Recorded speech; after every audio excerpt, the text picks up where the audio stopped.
Hi, hello, வணக்கம். Welcome back to Trend Breakers Academy. So மார்க்கெட்டில் என்ன நடந்துச்சுன்னு பார்த்துடலாம். ஸோ மார்க்கெட்டில் வந்து பார்த்தீங்க அப்படின்னா, ஒரு நல்ல ஒரு பாசிட்டிவ் மூவ்மெண்ட். நான் எதிர்பார்த்த மாதிரியே ஒரு கேப் அப் ஓப்பனிங் தான் கிடச்சது. கேப் அப் ஆகி ஒரு நல்ல ரேலி பாசிட்டிவ் சைடில் வந்து நல்லாவே கொடுத்தது. 26,000 திரும்ப பிரேக் பண்ணி தான் க்ளோசிங் வச்சுருக்காங்க. பட் வந்து ஆனால் அது பிரேக் அவுட் கிடையாது. மெட்டல் செக்டார் வந்து ஒரு நல்ல சப்போர்ட் குடுத்துருந்தாங்க நேத்து. பேங்கிங் கொஞ்சம் ஆவரேஜா இருந்துச்சு. ஐடியும் கொஞ்சம் ஆவரேஜு. மெட்டல் செக்டார் வந்து நல்ல ரெக்கவரி ராலி குடுத்தனால, நிஃப்டி வந்து ஒரு பாசிட்டிவ் க்ளோசிங் வந்து அதால வைக்க முடிஞ்சது. ஸோ இப்போதைக்கு டவ் ஜோன் அண்ட் நாஸ்டாக் வந்து பார்த்தீங்க அப்டின்னா, அகைன் வந்து நெகட்டிவா தான் ட்ரேட் ஆயிட்டுருக்கு. ஓகேங்களா? ஆ ஆல்மோஸ்ட் வந்து ஒரு நல்ல நெகட்டிவாவே ட்ரேட் ஆயிட்டுருக்கு. ஸோ அப்படி பார்க்கும்போது நாளைக்கு மார்க்கெட்ல ஃப்ளாட் ஓப்பனிங் அதாவது நெகட்டிவ் சைடு ஓப்பனிங்கா தான் இருக்கும். ஆனா அது ஃப்ளாட்டாவும் இருக்கலாம். அ எய்தர் வந்து ஒரு கேப் டவுனாவும் இருக்கலாம். ஓகேங்களா? ஸோ 2ல ஏதோ ஒண்ணு தான் நடக்கப் போது. பட் எப்படின்னு சொல்ல முடியாது. எவ்வளோ பாயிண்ட்ஸ் நடக்கும்ன்றத சொல்ல முடியாது. பட் வந்து நெகட்டிவ் ஓப்பனிங் நடக்க நெறைய பாசிபிலிட்டீஸ் இருக்கு.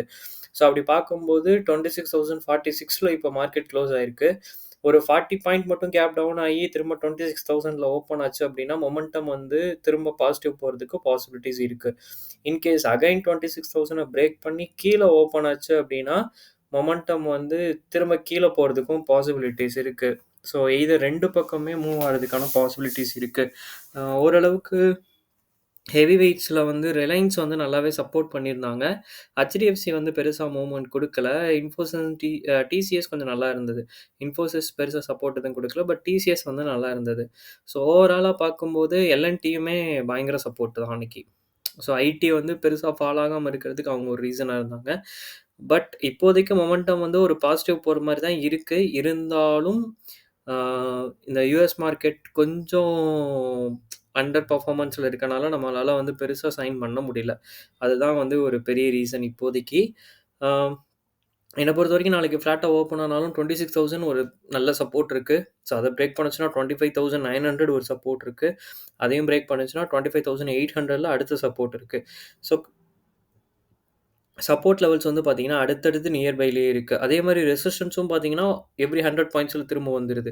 இப்போ 26,000 பிரேக் பண்ணா 26,100 போணும். 26,100 பிரேக் பண்ணா தான் 26,250 போ முடியும். ஸோ 250 போனா தான் 300ல அடுத்து ஒரு ரெசிஸ்டன்ட் இருக்கு. ஸோ அத வந்து பிரேக் பண்ண முடியும். ஓகேங்களா? ஸோ இதுதான் நிஃப்டியோட லெவல்ஸ். மொமெண்டம் நல்லா தான் இருக்கு. நாளைக்கு ஓப்பனிங் எப்படி நடக்குதுன்றத பொறுத்து தான் வந்து திரும்ப அந்த பாசிட்டிவ் மூவ் லாஸ்ட் 2 டேஸா பாசிட்டிவ்லயே இருந்தது. பாசிட்டிவாவே போகுமா? இல்ல திரும்ப ஒரு நெகட்டிவ் போயிட்டு போகுமான்னு தெரியும். ஸோ பேங்க் நிஃப்டி வந்து ஒரு டோஜி ஃபார்மேஷன். ஒரு 2 சிவ் கேண்டில் தான். ஸோ அதாவது பையிங்கும் இல்லாம, செல்லிங்கும் இல்லாம க்ளோசிங் வச்சிருக்காங்க. ஸோ ஓகே தான் ஒண்ணும் பிரச்சனை இல்ல. ஆல் டைம் ஹைல ஒரு சைட்வேஸ் எதிர்பார்க்கலாம். அது நடக்கிறது வந்து ஒண்ணும் பெரிய இதெல்லாம் இல்ல. ஐடி. ஸோ ஐடி சொன்ன மாரியே வந்து ஒரு அப் போய் அதாவது அப் போய் டவுனு, அப்பு டவுனு, அப்ப போயிட்டு டவுனு போயிட்டு திரும்ப அப் சைடு திரும்புறதுக்கு ரெடி ஆயிட்டு இருக்கு. ஸோ அது அப் சைட் கம்ப்ளீட்டா திரும்புறது எப்ப நமக்கு தெரியும் அப்டின்னா, 38,800 தாண்டணும். இப்ப 38,300 கிட்ட இருக்கு. இன்னொரு 500 பாயிண்ட் தாண்டிருச்சு அப்டின்னா, ஸோ மொமெண்டம் வந்து திரும்ப பாசிட்டிவ் போறதுக்கு நெறையவே பாசிபிலிட்டீஸ் இருக்கு. ஏன்னா ஐடி வந்து நல்ல லோல இருந்து ரெக்கவரி ஆகி வந்துட்டு இருக்கு. ஸோ ஆல்மோஸ்ட் வந்து பார்த்தீங்கன்னா, நல்ல ரெக்கவரி. அதாவது லோல போயிட்டு இப்போ கொஞ்சம் ரெக்கவரி. ஆனா ஹை வந்து போ வேண்டிய இடம் வந்து பார்த்தீங்க அப்டின்னா, உனக்கு எங்க இருக்குன்னா 46,000. ஆனா அவன் இப்ப இருக்கிறது 38,000. ஓகேங்களா? கிட்டத்தட்ட இன்னொரு 8,000 பாயிண்ட் பக்கம் அவன் ரெக்கவரி ஆக வேண்டியிருக்கு. ஓகேங்களா? ஸோ நல்ல லோல தான் இருக்கு. அ அ கரெக்ஷன்ன்றது பார்த்தாலுமே கிட்டத்தட்ட ஒரு 19% வரைக்கும் கரெக்ஷன் ஆகி இப்போ கொஞ்சம் ரெக்கவரி ஆயிட்டு இருக்கு. நிஃப்டியோ, பேங்க் நிஃப்டியோ ஆல் டைம் ஹை ரீச் பண்ணிட்டாங்க. பட் இப்ப தான் இவன் ஏற ஆரம்பிச்சிருக்கான். ஸோ கண்டிப்பா வந்து ஐடில வந்து ஒரு 3 மாசம், 6 மாசம் நான் ஹோல்டிங் வைக்க போறேன் அப்டின்னா, தாராளமா வைங்க. ஐடி செக்டார்ல ஓகேங்களா? HDFC பேங்க் சைட்வேஸ் தாங்க. அவன் 1020 உடைக்கணும். உடைக்கிற வரைக்கும் அதில எந்த மூவ்மெண்ட்டுமே இல்ல. ரிலையன்ஸ் நல்லா இருக்கு. நான் சொல்லியிருந்தேன் ரிலையன்ஸ் வந்து சப்போர்ட் லெவலுக்கு மேல தான் இருக்கு. ஒரு ஸ்விங் தான் போடுறான். ஏறி இறங்கி, திரும்ப ஏறி இறங்கியிருக்கான். திரும்ப ஏறுவான்னு சொல்லியிருந்தேன். ஸோ அதுக்கு ஏத்த மாரி இப்ப ஏற ஆரம்பிச்சிருக்கான்.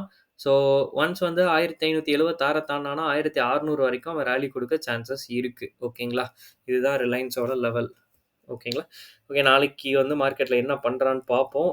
மொமெண்டம் நல்லா தான் இருக்கு லாஸ்ட் 2 டேஸா. ஸோ நாளைக்கு இன்கேஸ் கேப் டவுன் ஆகியும் பாசிட்டிவா மூவ் ஆகுதா இல்லையா அப்படிங்கிறத நாளைக்கு தான் நம்ம பார்க்கலாம். ஓகேங்களா? ஓகே நெறைய பேர் வீடியோஸ் பார்க்குறீங்க. உங்களுக்காக யூஸ்ஃபுல் கன்டென்ட் போடுறவங்க ட்ரெண்ட் பிரேக்கர்ஸ் அகாடமி இதுவரைக்கும் நீங்க சப்ஸ்கிரைப் பண்ணல அப்படின்னா பண்ணிக்கோங்க. தேங்க் யூ ஃபார் வாட்சிங்.